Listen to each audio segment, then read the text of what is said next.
말씀으로 돌아가서 말씀 묵상해 보면 지난주에 뭐에 관해서 말씀 전했는지 기억하십니까?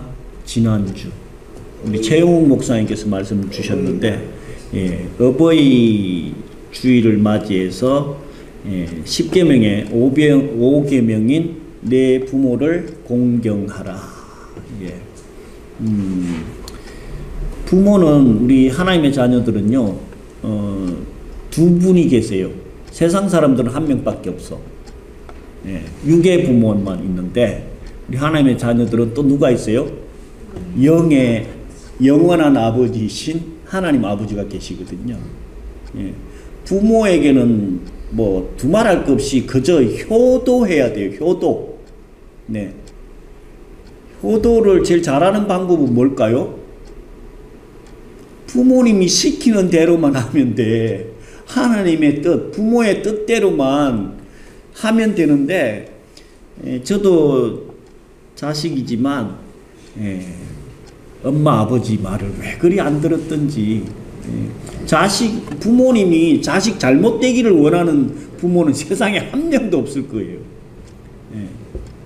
근데 요즘 가끔 젊은 애들, TV 뉴스에 나오는 젊은 부모들은, 게임하느라고 애를 방치해가지고 굶겨 죽이고, 또 아동폭력으로 인해가지고 이 부모의 자격이 없는 사람들이고, 그런 사람들은 논할 가치가 없지만,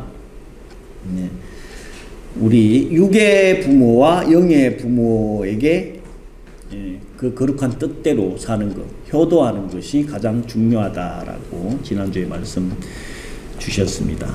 오늘은 5월달 가정의 달 세 번째 메시지로, 첫 번째 메시지는 뭐였어요? 5월달 시작할 때 어린이 주일로 섬겼죠. 지난 주일은 어버이 주일이었고, 오늘은 무슨 주일일까요? 스승의 주일이에요. 스승의 주일. 그래서 다른 교회들은 막 스승의 주일 되면요, 목사한테 막 꽃다발도 있고 꽃도 꽂아주고 막 선물도 주고 막 그러는데, 우리는 여러분들이 선물이야. 여기 와 계신 것만 해도 얼마나 감사한지 몰라. 그래도 하여간 스승의 주일로 섬기는데, 이 시대에 스승이 있을까? 또 제대로 된 제자가 있을까? 학교에서는 벌써 스승과 제자가 무너진 지가 오래됐어요. 그렇지 않아요? 그냥 학교 선생님들은 의무적으로, 기계적으로 내가 가르쳐야 되는 거 교과서대로 그거 그냥 알려주기만 하면 돼. 듣든지 말든지 신경 안 써. 한마디로 사명감이 없고 사랑이 없는 거예요. 그렇다고 그럼 학생들은 그 선생님의 말씀을 잘 듣고 진짜 진정한 스승으로 받아들이고 그 가르침대로 살까요? 물론 착한 학생들 있긴 있는데, 요즘 그 TV에 보다 보니까 선생님께서 여선생이었는데 수업을 하고 있는데 그 밑에 강단에 누워가지고 휴대폰 이렇게 하고 있는 놈이 있더라고. 그 옆에는 또 자는 놈 있고요. 엎드려 자는 놈, 아예 교실 바닥에서 자는 놈. 그래도 선생님이 말을 못해. 웃기는 세상이 된 거예요. 뭐 잔소리를 했다든가 특히 때렸다, 이건 상상도 할 수 없는 상황이고, 때리면 어떻게 한다고요? 바로 휴대폰 갖고 경찰서 신고해요. 우리 선생님이 폭행을 했다고. 그러면 또 학부모 쫓아와가지고 왜 때렸냐고 또 난리를 치고. 이 스승과 제자의 사이가 무너진 지는 오래된 것 같아요. 참 큰일이에요, 큰일. 근데 인생을 이렇게 살다 보니까, 살면서 스승을 잘 만나야 돼. 스승을 제대로 만나면 정말 인생의 그 실패나 실수를 훨씬 더 줄일 수 있는데, 이제는 세상에서는 스승이 거의 뭐 찾아보기 어려운 상황이 생겨버렸으니까 학교는 스승 실종 세대가 돼버렸고요.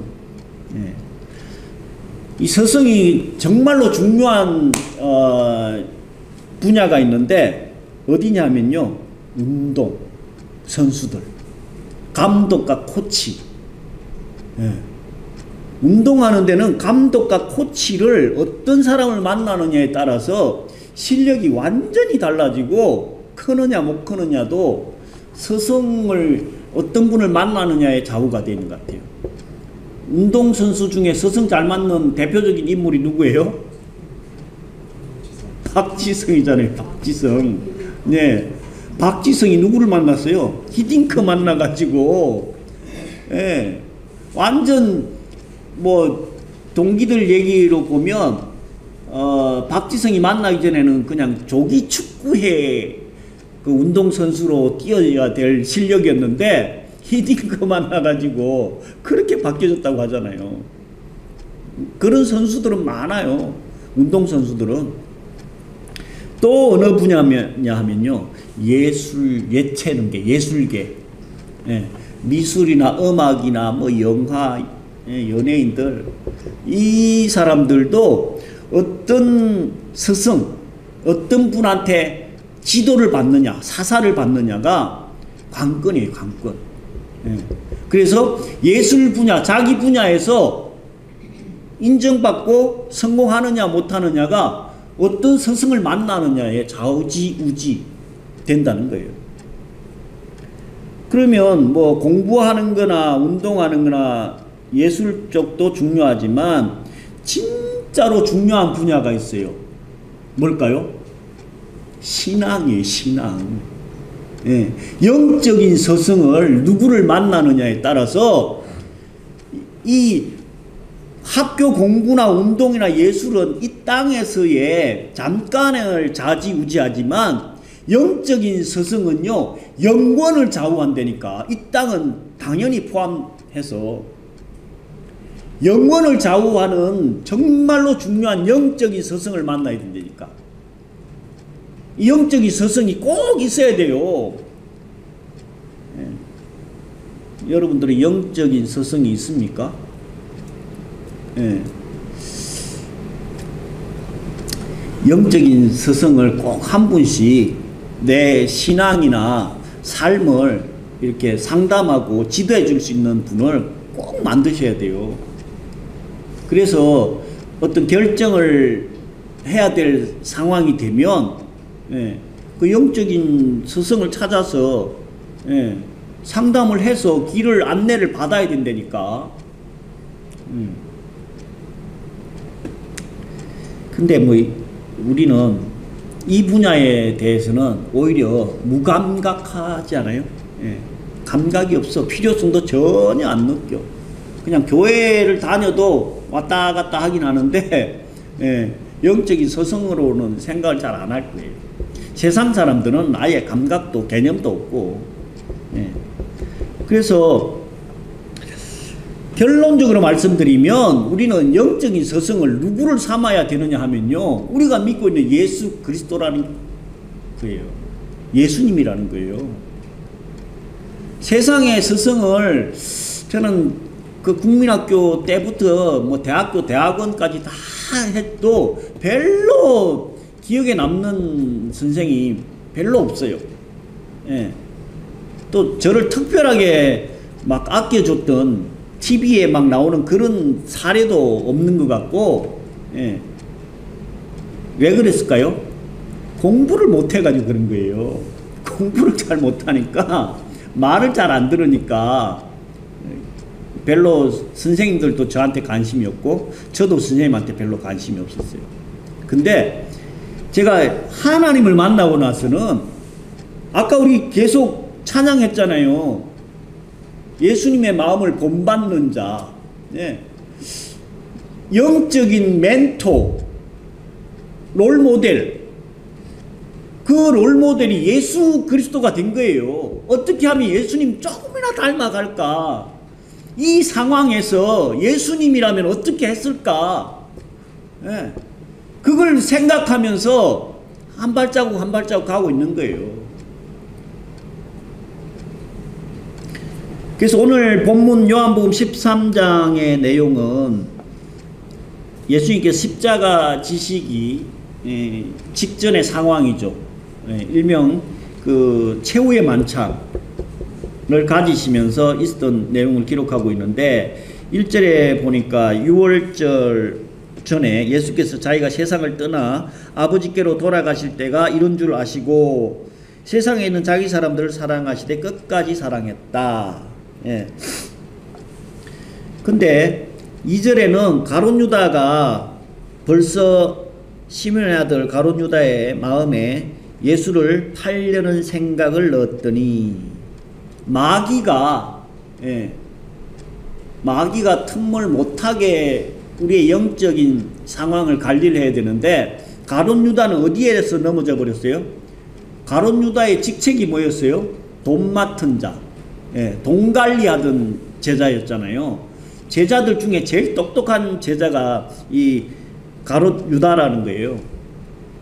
그러니까 예수님께서 이 땅에 왕이 되면 내가 기획재정부 장관 자리는 한 자리 정도 할 줄 알았는데, 예? 빨리 세상에 왕이 돼야 되는데 십자가나 뭐 딴 얘기를 자꾸 하시니까 마음이 사단 마귀 물질에 그냥 넘어져 버린 거예요. 그 틈을 타서 마귀가 싹 들어가 가지고 예수님을 팔려고 하는 생각을 넣었다. 3절에 저녁 먹던 중에 예수는 아버지께서 모든 것을 자기 손에 맡기신 것과 또 자기가 하나님께로부터 오셨다가 하나님께로 돌아가실 것을 아시고 저녁 잡수시던 자리에서 일어나 겉옷을 벗고 수건을 가져다 허리에 두르시고 대야에 물을 담아서 제자들의 발을 씻기시고 닦아주셨다. 네. 그래서 베드로한테 가니까 베드로가 뭐라고 이야기하냐면 6절에 시몬 베드로에게 이르니 가로되 주여 주께서 내 발을 씻기시나이까. 지금은 네가 알지 못하지만 8절에 베드로가 가로되 내 발을 절대로 씻기지 못하시리다.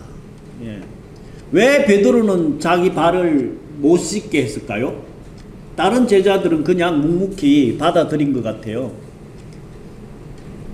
베드로는 왜 예수님께서 자기 발 씻기는 것을 못하게 했을까요? 넌 진짜 못했어. 네? 넌 진짜 못했어. 네, 역시 홍 집사님 다운 대답이네요. 너무 때가 많아가지고 지저분해가지고 네, 참 너무 비슷한 맞는 답인 것 같긴 한데 전혀 거리가 먼 대답이에요. 왜 베드로 제자가 예수님께서 발 씻기는 것을 감당을 못하고 허락을 안 했냐면요, 이 유대인들 그 당시에 신발이 제대로 안 돼 있었잖아요. 샌들 비슷하게 광야 쪽이라 모래 흙 위에를 하루 종일 걷고 다니고, 그래서 손님이 오면 그 집에 가장 낮은 사람, 그러니까 종 중에서도 노예 수준 있잖아요. 노예 가장 낮은 종이 그 손님한테 가서 물을 떠다가 발을 씻겨주는 거예요. 그게 문화였고 예의였어요.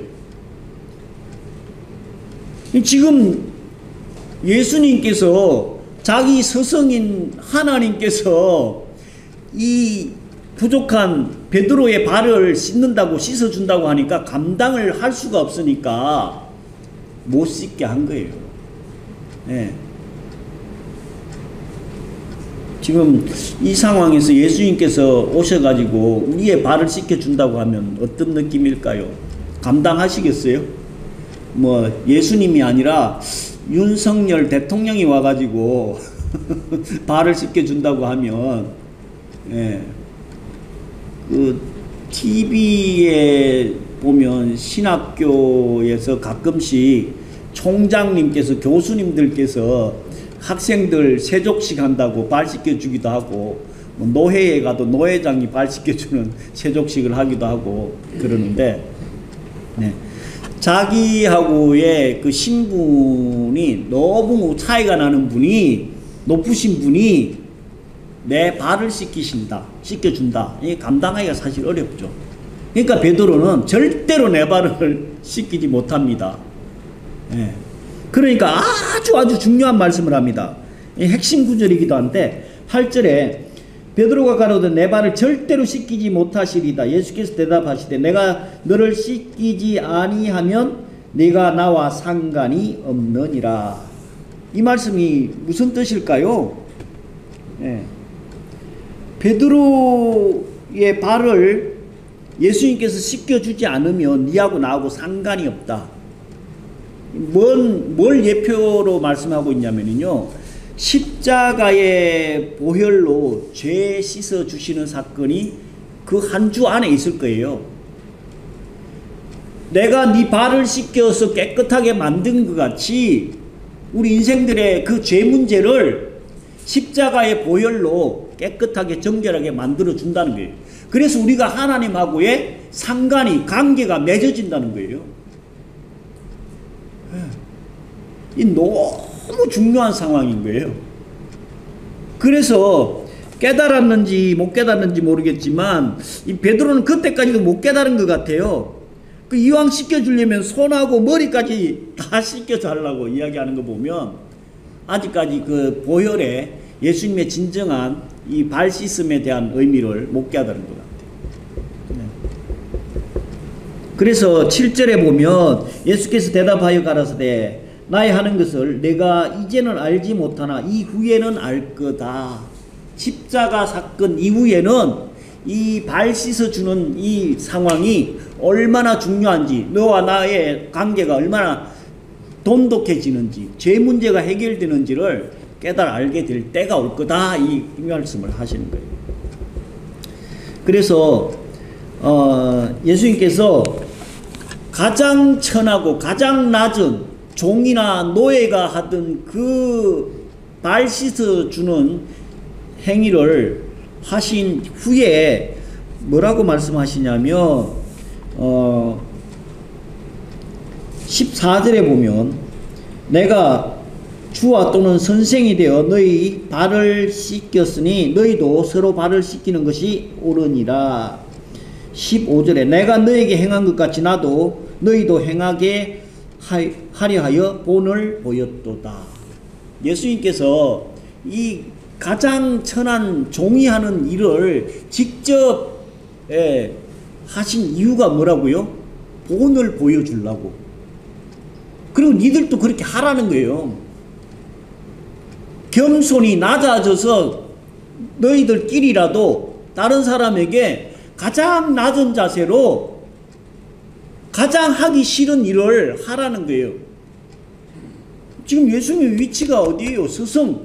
니들이 나를 스승으로 선생으로 받아들인다면 이 행한 거를 본보기로 봤기 때문에 니들도 다른 사람들한테 실천하라는 거예요. 오늘 야고보서의 말씀은 뭐라고 말씀하고 있습니까? 예. 야고보서 누가 썼어요? 야고보서 누가 썼어요? 또 출판사 사장님 또 이렇게 얘기하면 안 되고 야고보서는 야고보가 썼어요. 이 야고보서는 예수님의 친동생 야고보예요. 그러니까 예수님하고 한솥밥 먹고 한 입을 듣고 자면서 같이 생활을 했다니까. 그래서 예수님을 옆에서 다 지켜본 그 동생이 기록한 말씀이라 야고보서의 핵심 메시지는 또 뭐예요? 행함이잖아요. 행함. 우리가 믿음이 아무리 있어도 행함이 없으면 아무 소용없다라고 그 예수님의 동생 야고보가 형이 어떻게 이렇게 살았는지를 옆에서 지켜봤는데 그 예수님은 실천을 했다 이 얘기예요. 그래서 3장 1절에 보니까 내 형제들아 너희는 선생된 우리가 더 큰 심판을 받는 줄 알고 선생이 많이 되지 말라. 네. 지금 야고보도 선생된 지도자 스승의 위치에 있는데 선생들은 더 큰 심판을 받는 줄 알고 선생이 많이 되지 마라 이렇게 이야기하고 있어요. 근데 이 시대에 대부분의 사람들은 어떤 사람들입니까?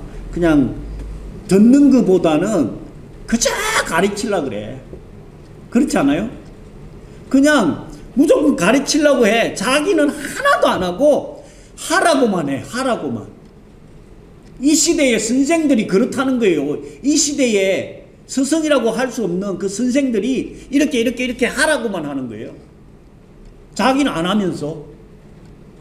그래서 야고보 사도는 선생이 많이 되려고 하지 마라. 나중에 그 선생의 위치에 있으면 책임이 더 크다 이 얘기를 하고 있는 거예요. 그러면서 2절부터는 이 선생된 위치에서 가장 중요하게 생각하는 게 뭐냐면 2절부터 오늘 읽었던 12절까지 말과 혀에 관한 말씀을 주고 있는 거예요. 2절에 보면 우리가 다 실수가 많으나 만일 말에 실수가 없는 자라면 곧 온전한 사람이라 능히 온몸도 굴레 씌우리라. 우리 인생들은 항상 실수가 많이 있고 빈틈이 있어. 그거 인정하고 들어가면 되니까요. 그렇지만 그 실수를 줄일 수 있는 방법이 뭐냐면요. 말에 실수가 없는 사람들은 온전한 사람, 완전한 사람으로 보일 수 있다는 거예요. 예. 정말 공감대가 형성되지 않아요? 이 말씀만 들을 때마다 볼 때마다 맞아. 예. 며칠 전에도 여기 식당에 갔는데 사모랑 둘이 밥 먹고 있는데 남자 둘이 대화를 하고 있어요. 60대 중후반. 예. 둘이 밥 먹으면서 이야기하는데 그 한 사람이 자기 친구인가 봐요. 그놈 욕을 해가면서 계속 험담을 하는 거야. 욕을 하고 비판하고 불평하고. 제가 볼 때 약간 라이벌인가 봐. 앞에 사람한테 계속 험담하고 욕하고 판단하고 심판하고 지 혼자 다 하는 거예요. 이렇게 대각선으로 마주 앉아 있는데 밥맛이 떨어지는 거예요. 진짜 제가 밥 많이 먹는 거 아시죠? 기본이 2그릇이잖아요. 근데 그 양반 때문에 그날 밥 1그릇밖에 안 먹었어. 말에 그냥 입에서 나오는 말마다 전부 다 욕하고 비판하고 심판하고 험담하고. 예. 그런 사람들은요 나중에 시간 지나고 보면 외톨이가 돼 있어요. 외톨이. 자기 주변에 아무런 사람이 없어. 이 사람하고 아마 그날 같이 앉아있던 사람한테 이 사람이 나중에 집에 돌아가고 뭔 생각을 할까? 이 사람이 정상적인 사람이라면 그 자식 난 다시는 안 만나야지. 저 딴 놈들하고 만날 때는 또 내 욕할 거 아니야. 그렇잖아요.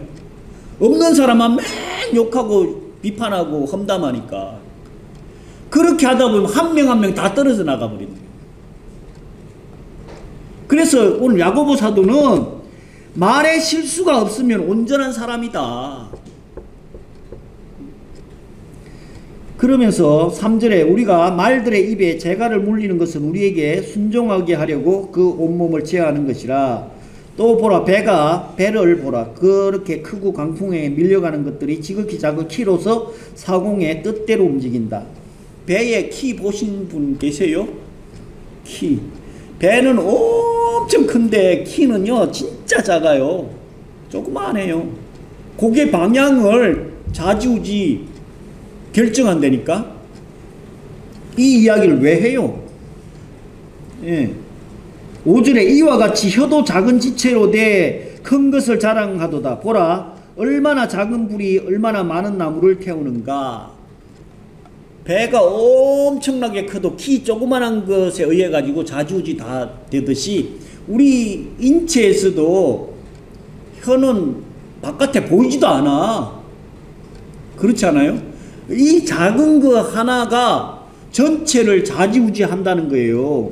그러면서 6절에는요. 혀는 곧 불이요 불의의 세계라. 혀는 우리 지체 중에서 온몸을 더럽히고 삶의 수레바퀴를 불사르나니 그 사르는 것이 지옥불에서 나느니라. 네. 우리 속담에도 말 한마디로 천냥빚을 갚는다라고 하잖아요.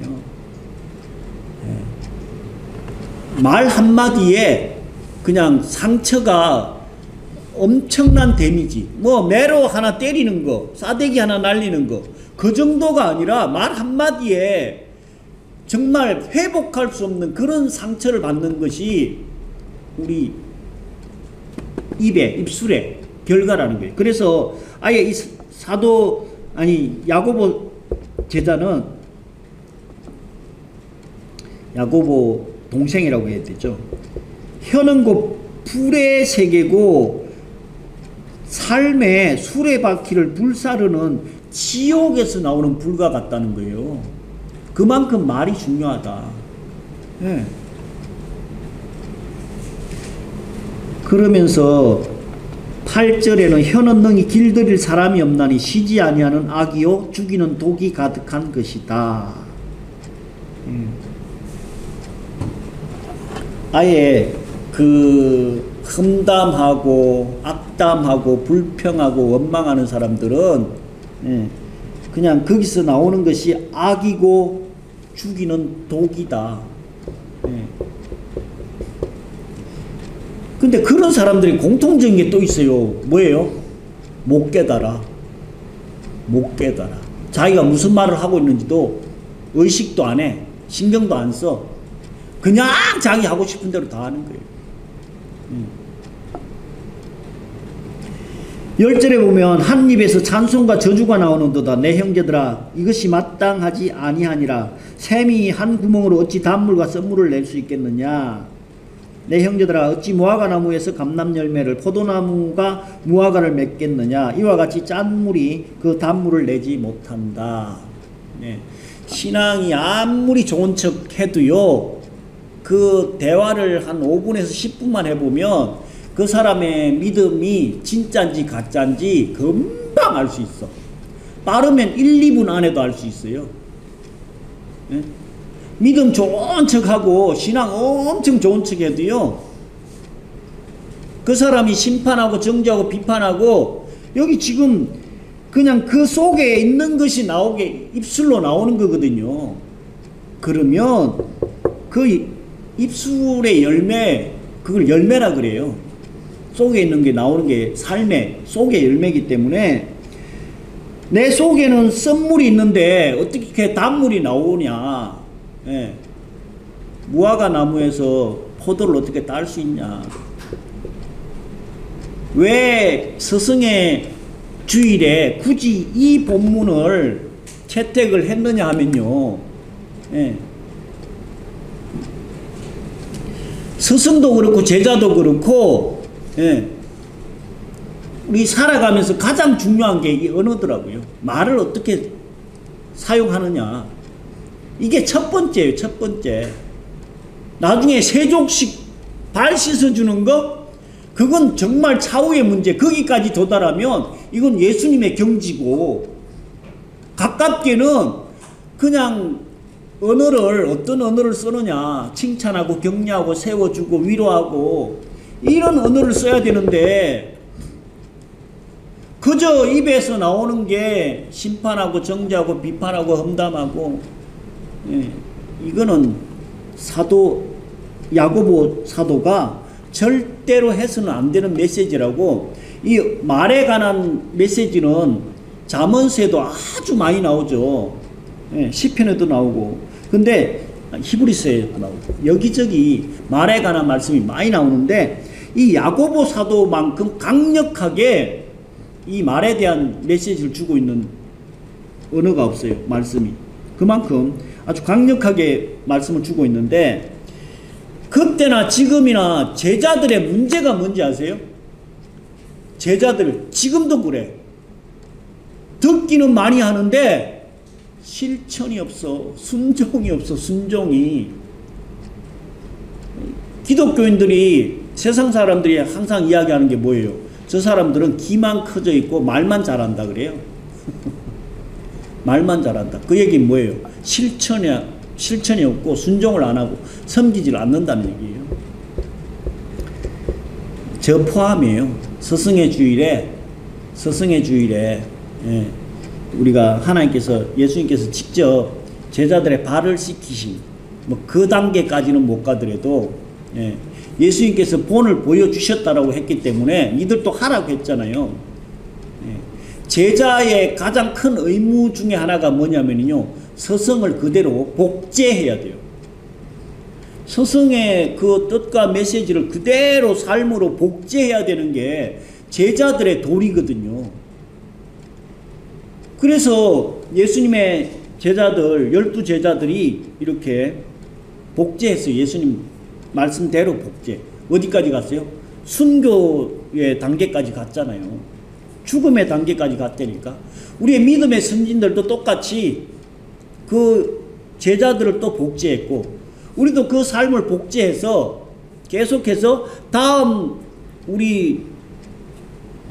세대들한테도 복제를 시켜줘야 되는데, 우리 세대에서 딱 끊어지면 안 된다니까. 그래서 우리 삶에 있어서 스승이 꼭 필요해. 돈 버는데도 스승이 꼭 필요하고요. 그죠? 공부하는데도 진짜 똑똑한 스승이 필요하고, 뭘 배우는데도 마찬가지. 근데 더 중요한 건 영적인 스승이 꼭 필요한데, 세상 사람은 믿음의 대상이 아니니까 삶의 롤모델, 스승을 예수님으로 딱 정하세요.